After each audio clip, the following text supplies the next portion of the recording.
I'm Jen. This is my very late 2012 favorites video. I'm just gonna compile a bunch of my favorite products from this year, or last year. Okay, let's begin.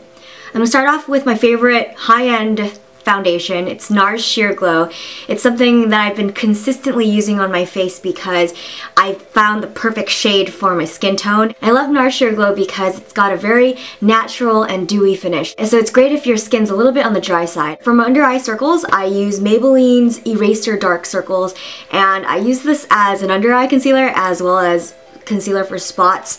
I mean, some people might find it unhygienic, but I mean, my skin doesn't really break out all that much. This was highly recommended all over YouTube, so I thought I would give a stab at it, and I love it. Let's move on to eyeshadows. Naked One palette has served me very, very well. If you're wondering what kind of eyeshadows I use, for my highlight brow bone, I use Virgin, and sometimes I'll dab that in the inner corners of my eyes as well. And Half Baked is really torn up because this is probably the most color that I use on the inner corners of my eyes, as well as all over the lid if I'm feeling really goldy that day. And Dark Horse is what I use to shade my brows. And if I want to intensify a look, I just use the trusty old Creep. For drugstore, my favorite eyeshadow is probably the Maybelline Sunbaked Neutrals. It's in this really shoddy, gross, disgusting case because I take really crappy care of my makeup. Anyway, you can see that I've used this bronzy gold color, and this is my go-to all over the lid color because it's this gorgeous brown bronzy shade, and I use the dark brown right next to it to kind of intensify the look.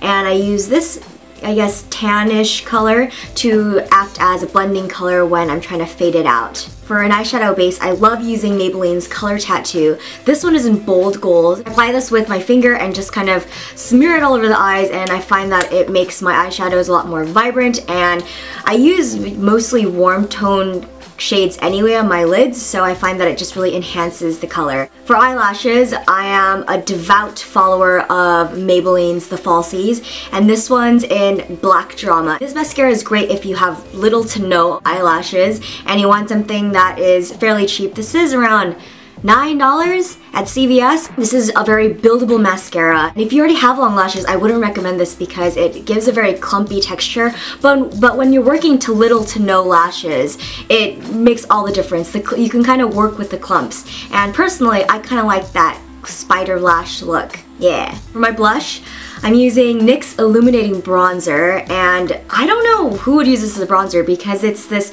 peachy shade with gold flecks. I think this is pretty much a blush, but what do I know? I don't know much about makeup. I find that this creates just a beautiful, healthy, refreshing glow to my face. I just discovered the wonders of blush probably February 2012, and I realized that blush can make you look from sickly patient to just a glowing goddess, I guess. I don't really have a very extensive skincare product list. I probably should, but I don't really do all that much. To clean my face, I use Aveeno's Clear Complexion Foaming Cleanser. I love this formula because although it comes out in a foam, it doesn't lose its consistency when you're rubbing it on your face. It holds its form, and it feels like you're actually washing your face and not just splashing and smearing a bunch of crappy little bubbles on your face. This really holds, and I find that it takes off all my makeup. It's pretty insane, and it's been keeping my skin quite clear. And sometimes I'll use this to wash my brushes. For moisturizer, I use this giant tub of CeraVe, and I'm sorry about taking off the label of this lotion jar. I never thought I would present it to anybody, but I took it off because I just didn't like the way it looked. It's just this blue label, and instead I just attached this cat sticker that my housemate gave me. And although this lotion is kind of thick in consistency, your skin just kind of sucks it up. Moving on to nails, I have been obsessed with Essie's Absolutely Sure. Whenever I don't know what color to paint my nails, I just kind of gravitate towards this, maybe because I have this strange love affair with Seafoam, and I never finish any nail color without Sally Hansen's Insta-Dri Anti-Chip Top Coat. This dries your nails within 30 seconds, and then you can pretty much do whatever you want. After using this top coat, my nails just dry instantly, so I'm able to do whatever I want. I can go type, I can go hold a pencil without, you know, smearing my middle finger. It just opens the doors of a lot of things because painting your nails is quite a time commitment because you gotta put the base, then you gotta put 2 coats, and then, you know, the top coat. So this one just kind of seals the deal and just makes the process a lot more smooth. My favorite just go-to shoe has been my Creepers. they've molded into the shape of my feet at this point. If you ever see me at school, I'm probably wearing my creepers because I'm just kind of out the door with them on. They're really comfortable, and plus I think that I'm losing a little bit of weight because they kind of act as little weights on my feet. So I'm probably burning a few extra calories because of these heavy shoes. My favorite summer shoe has got to be my nude Gerties, and as you can see, they're quite dirty because I wore them a lot this past summer. I love the Gerties because they were a nude shade, so it just kind of elongated my legs and gave me the illusion of tallness. My favorite black boot was my Maya drivers. I think I just kind of pillaged them. I wore them so much that the heel kind of detached from the wedge, and it happened at the most embarrassing place. I was in Berkeley and I was walking and I felt like I was losing my grip, and I just found that the heel was breaking off. And I know it's an easy solution. I could just probably get some shoe glue and just kind of smush it together, but I feel like I might retire them now because I wore them so much.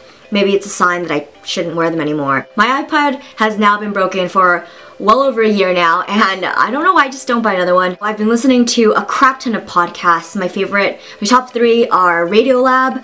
I discussed it in my September favorites. Radiolab has saved me so much from the long drives back from NorCal to SoCal. It's around a 6-hour drive, and most of the time I'm just listening to these podcasts. I'm pretty sure that I finished almost every single one of them. And if you're looking for something that will, you know, stimulate your mind and get your mind off something else, I find that it really helps. And plus, you learn something really interesting about the world. Number 2 is This American Life. This American Life just compiles a bunch of news stories that are local and just global. And my 3rd favorite is the Duncan Trussell Family Hour. That's all I'm going to say about it, but I find him very interesting, and if you are kind of in a psychedelic mindset, I suppose, give him a listen. He's really funny, and I personally love the sound of his voice.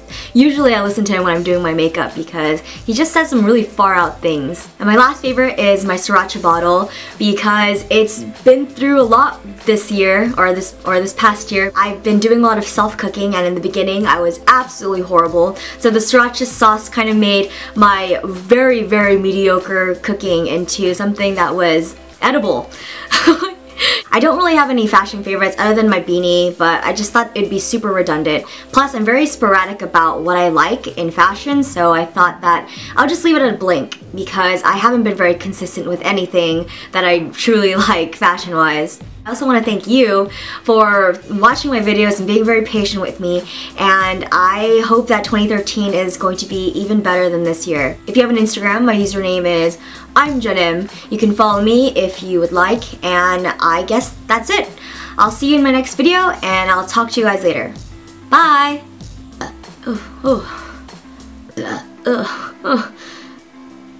Okay, last one. Excuse me.